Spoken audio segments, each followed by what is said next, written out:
Coach, first of all, I guess pretty big win for you guys on Saturday. What were you most pleased by your D-line and just the defense as a whole from that win?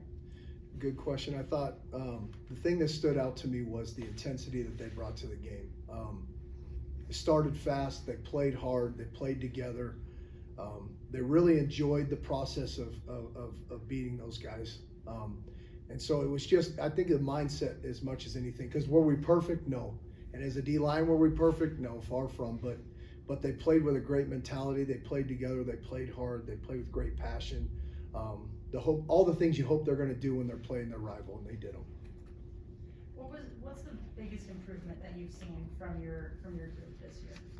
I would say the quality of the depth has gotten better.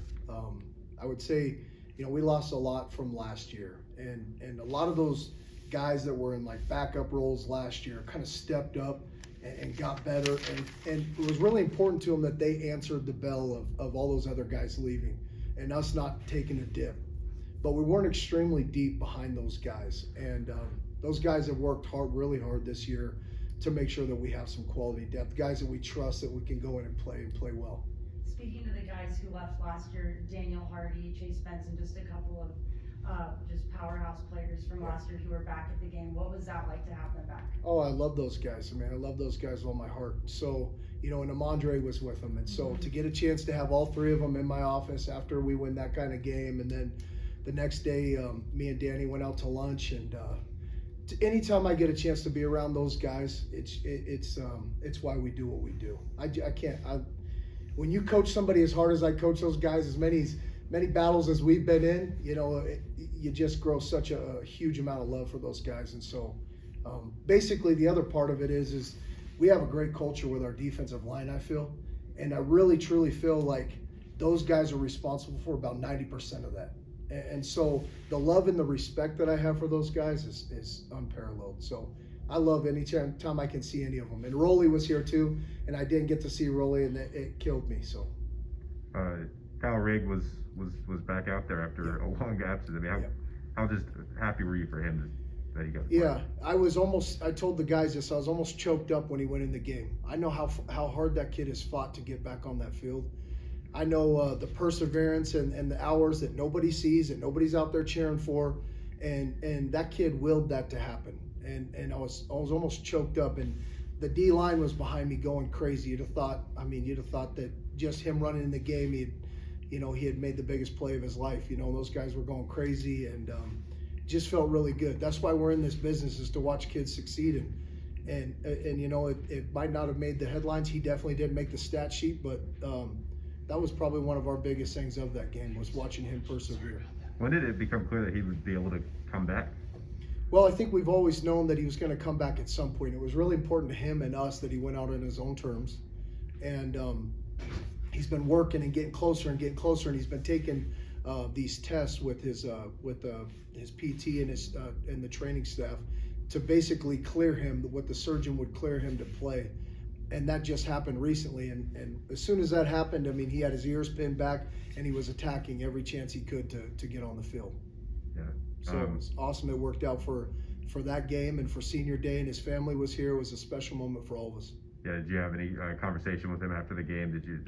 What did he seem like? Yeah, I just told him I loved him and I was proud of him, and I thanked him. I said, I thank you for doing that. That meant a lot to me to see you have that happen for you. And it meant a lot to our room. Do you think we'll see him in a decent role in the playoffs, or is it too early to tell? You know what? I think it's a work in progress, just like it's been for the last year and almost two. So I don't know. I can answer that question and tell you the truth right now. Okay.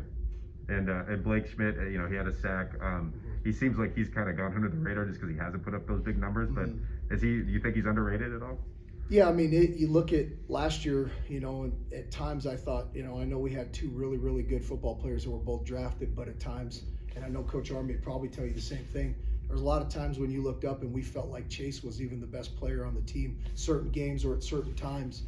And I think FG rolls into that same, Blake Schmidt rolls into that same category. A lot of times that work isn't hitting the stat sheet, and a lot of people aren't seeing exactly what he's doing for the defense, but his role that he's played, and he's another one of those guys like Miss Alex, I was telling you, he was like I know we're losing Chase, and it's important to me that we don't drop off. And he's worked really, really hard to make sure there's not a drop off there. So a lot of times that position goes unsung hero type status.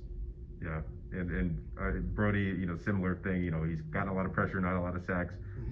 Ben, same thing. And do you feel like your line is kind of, are they executing as how you'd like, even though the numbers aren't? Yeah, I mean, first off, I'm always gonna attack it with, hey, we can do better, we can do more. And if I'm being honest with you, in that game, there was a lot more we could have done. There was a lot of details that we could have secured to make sure that we got a couple more sacks, a couple more hits, a couple more pressures, and we're attacking every day to try to get those inches off. So there's no question, and we left some out there again. And I will tell you though that there's times too now where that ball's coming out really quick against a lot of these last like 5 or 6 opponents we've played, and partially because those guys know that we're coming and that we can get back there. So we got to be really, really fine detail tuned up if we're gonna make those things hit. How do you feel like Brody did? It didn't seem like he was 100%, but no, I think Brody did the best he could do, and I think it was important to him to play in this game. It was important to him to get back out there, and he fought his butt off to get back out there. And I think you probably saw him at 75% maybe, and Brody played just okay, and he was the 75%. Probably that's all he was going to play. Mm-hmm. So we're all back in the lab work and trying to get that right. Yeah. What was the key to putting the pressure you did on Lucas Johnson? I think rushing together. Anytime you got a guy that can create like that with his feet, you got to be really, really. I mean, the rush has to work together. It can't be about an individual putting one individual in a position to win a one-on-one. Everybody's got to respect their rush lanes. Everybody's got to work together. You got to convert your rushes a lot earlier against an athletic kid like that. So you go from trying to win with these home run type moves to now we're trying to get a home run quick, get a quick win, and then get on a convert so that you can make sure you corral them. So it's a little bit tougher to go against a guy like that. You got to be more well thought out collectively. And when you had those big stops early on, did that just keep building and building momentum throughout the game? Well, yeah, that and the fact that our offense is scoring every time they touch the ball. I mean, you sit on the sideline and you get well rested. Your offense is just beating them up and down the field, and then they score, and the pressure just gets less and less, and you can just go attack more and more.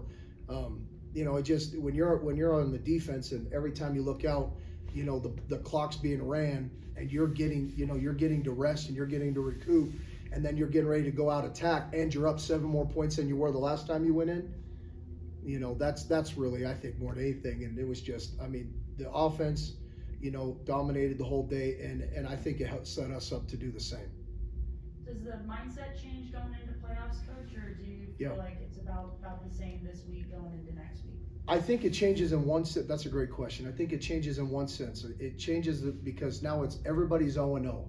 So basically those 2 trophies that we got Saturday, those were awesome, but now they don't mean a thing. Nobody cares. And so it's everybody's 0-0, and we're going right back to work.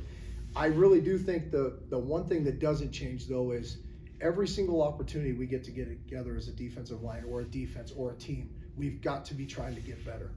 And and that's right now in these practices we're having right now, when we don't have an opponent yet, really trying to shore up some of those things we just talked about, to make sure to cut off some of those edges, make sure we can get there quicker. I mean, every little chance we get to get better, we've got to, and that's never really changed from spring ball till now.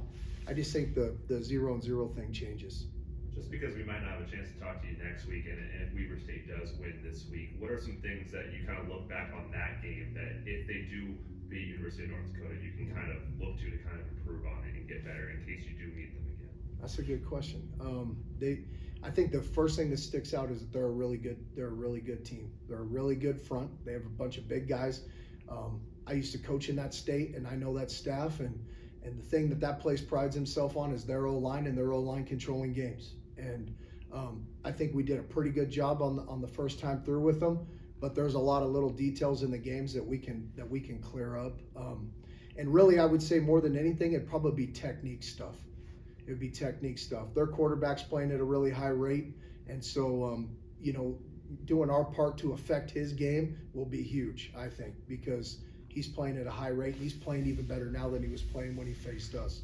So I think playing technically more sound against that really, really good O-line that they have, and then making sure that we affect that quarterback. Those are the two things that stick out. How pretty is that sight downstairs seeing the trophy? Man, I saw Coach Army posted on Twitter the other day. I'm not a great Twitter guy, but I was on Twitter, and he said rolling into work with a whole new attitude or whatever he said, and the trophy was there. And I just, as much as anything, I used to walk by that spot every day and look at that spot, and sometimes there would even be like a Gatorade bucket up there or like something for like the guys or something like that. And I just thought to myself, this is a crying shame that this trophy that belongs here is not here, and so to see it there feels pretty dang good. Coach, question for you, and I'll ask Coach Army this too, but I feel like at the beginning of the year, one of the storylines or big questions that everybody had was how the O-line and the D-line were going to kind of surpass the success that you guys had last year. How proud are both of the lines, just to see the success that you guys have both had this year so far? Well, I'll speak about my group, and I'll tell you, with my group, I was standing on the end zone right before you left the field down there in Frisco, and I grabbed every one of those guys that was coming back, and I said, now it's your time. And now we're going to have to start attacking from right now on to make sure that there's no dip. And those guys have attacked that process and been so well thought out about that. And it's been on their minds this whole off season of making sure that we can be as good as we were last year and move on to playing better. And on the other side of that, you got to have an offensive line. If you want to sharpen your sword, you got to have an offensive line that can do that. And I'm gonna tell you right now, there's not been an ounce of drop off on that side. We come back and work against those guys every day, and if you can beat our O line, you can beat anybody. So having those guys and the level that Coach Army has those guys playing at, that makes our game so much better.